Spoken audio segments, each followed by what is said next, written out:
గురువుగారు, క్షేత్రం అంటే ఏమిటి? మన భారతీయ జీవన విధానంలో ఈ క్షేత్ర దర్శనానికి అంత ప్రాధాన్యత ఉండటానికి కారణం ఏమిటి?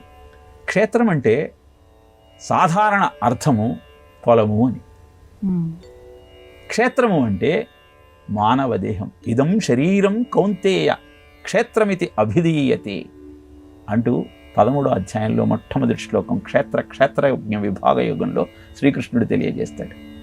ఈ క్షేత్రము తన యొక్క లక్ష్యాన్ని సార్థకం చేసుకోవాలి అంటే పుణ్యక్షేత్రానికి వెళ్ళాలి. పుణ్యక్షేత్రాన్ని కూడా క్షేత్ర దర్శనంగా మనం భావిస్తాం. ఎందుకు క్షేత్ర దర్శనానికి అత్యంత ప్రాధాన్యత అంటే ఒక్కొక్క క్షేత్రంలో ఒక్కొక్క ఐహిత్యము, స్థల పురాణము మనకు చెబుతూ ఉంటారు.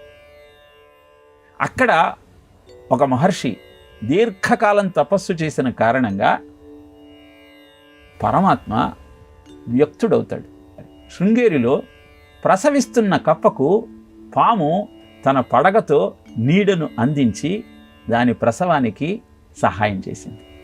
విరుద్ధ స్వభావాలు కలిగినటువంటి జీవులు కూడా సానుకూల దృక్పథంతో జీవితాన్ని కొనసాగించడానికి కారణం అక్కడ ఋష్యశృంగుడు తపస్సు చేయటమే.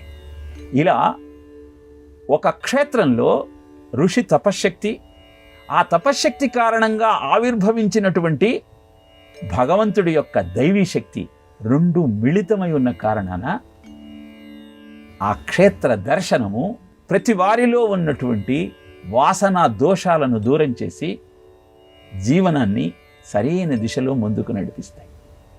ఇలా క్షేత్ర దర్శనం వల్ల సంచిత పాపాన్ని ప్రక్షాళన చేసుకొని ఆధ్యాత్మికత వైపు జీవితాన్ని కొనసాగించాలన్న లక్ష్యంతోనే ప్రతి భారతీయుడు తప్పనిసరిగా పుణ్యక్షేత్ర దర్శనం కోసం వేచి చూస్తూ ఉంటాడు.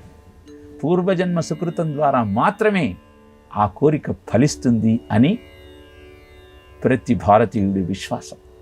ఇలా క్షేత్ర దర్శనానికి భారతీయ జీవన విధానంలో అత్యంత ప్రాధాన్యత ఉన్నది.